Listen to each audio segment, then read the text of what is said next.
You know what it is? I love it. All these great events, when did that become an idea that maybe people should intentionally live in the same area of the city? That happened in around 2008, I would say. 2008, 2009. 2008. And really, I would say it was an inspiration of the Holy Spirit that gave us the idea. The street that we live on happens to be really beautiful, and it's a great part of the city. We happen to live in the same street as a Catholic parish, St. Peter's Church. And Could you have pulled this off on an ugly street in a less desirable part of the city? Yes.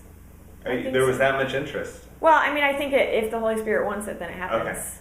Okay. And I think it is possible to duplicate this in other cities, absolutely. Okay. So I think it's more about community, and I think you can live in the most beautiful city in the world, but if you don't have good community, then you are not going to love your life. I kind of want to take the camera after this interview and just roll down the street a second, because these are really cute. These are duplexes have a stigma of being not cute places to live, but these are the hobbit holes of duplexes up and down the street. But yes. So you got the inspiration. This was a good idea. So how'd you make it happen? Well, we started out. It was actually originally 3 girls that were living in a duplex about 5 houses down from this duplex house, and one of those girls happened to be Adrienne Doring, who is. Also, she's very well known in the young adult community, very well connected, and she is a total visionary. She's married to another visionary, Greg Doring, and they're kind of a Catholic powerhouse together, which is awesome. She had moved into the downstairs of a duplex with 2 other Catholic girls, and the upstairs came available, and so she called me right away because I was living elsewhere at the time, and she said, what would you think about getting a couple girls and moving in upstairs? And I was like, that sounds awesome. The rent was cheap, the place was cute, and the landlord was Catholic, so that was kind of neat as well. So we ended up making it happen, and probably lived there for about 6 months, and we started noticing on the street that there were consistently rent signs coming available. We loved the neighborhood. We loved where we lived.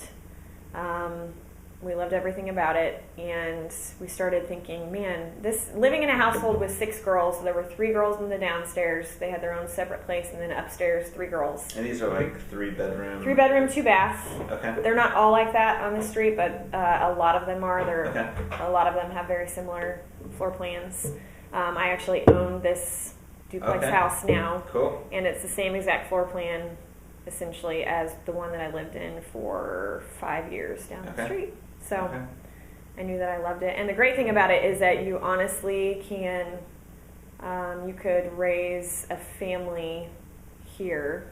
I mean, my plan, if the Meyer Catholic Quarter continues to be sustained, is to stay in the downstairs duplex for at least 2 kids, maybe 3. Okay. Because they're very spacious, about 2,000 square feet. Yeah. And that's so how many people have? So all right. So now you've got 6 girls living in 2 units of a duplex. Correct. Was the next step to get some guys to move in the area, or what? No, actually. So I had the benefit of having the attention of about 1,000 people through the young adult email. I'm sure not everybody read the email. Okay. But we just kind of got an inspiration from the Holy Spirit. This is something that could totally fly, and this would be amazing because we love living here and having just community. It's like. Were you having events in your guys' homes? All the time. All the time. All the time. Yes, we were hosting City on a Hill stuff at my other place all the time. So that was 2008, 2009. Yes, I would say 2008. 2008. Yeah. I saw you in 2009. I remember you mentioned it to me that you had this intention. Yeah. But you acted like it maybe was already taking off, which it probably was in 2009. Well, we had our first people bite after the second email went out. Okay. It was 2 girls, Sasha Brademan and Erin Drosty, and I was absolutely so excited that So that made the third unit, is that right? Correct. So Yeah. what is it at now in 2015? Well, we have about 30 young adults that live on the street. Okay, so how many units is that? Probably 9 or Okay. 10. So you've got 350 people coming to City on a Hill groups actively, you've got 350 people coming to multiple events every month. Not quite 350 that come to everything, but Yeah, yes. not come to everything, but come to multiple Yes. things, like in the loop, right? Not just occasional visits, right? And 30 of those 350, I assume, are the ones that live here in the Meyer Catholic Quarter. Yes.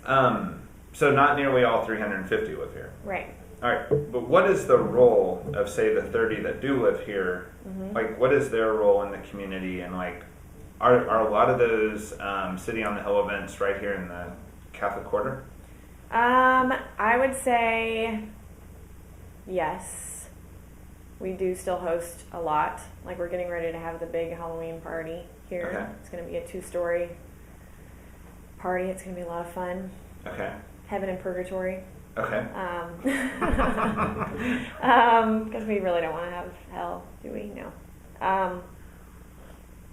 Yeah, so basically, we still have a lot of stuff. We really try to, we have the young adult, the reservoir, the holy hour. Explain that. Is at St. Peter's. It's just a holy hour with confession available. And then afterwards, everybody goes out, and we have that once a month here. But So you go from holy hour with confession to a bar? yes. Okay. And this There's a holy total hour is complimentary- actually in the Meyer Catholic Quarter, Correct. not in someone's house. Right. It's at St. Peter's, which is in the Meyer Catholic Quarter. But, okay, good. Yeah.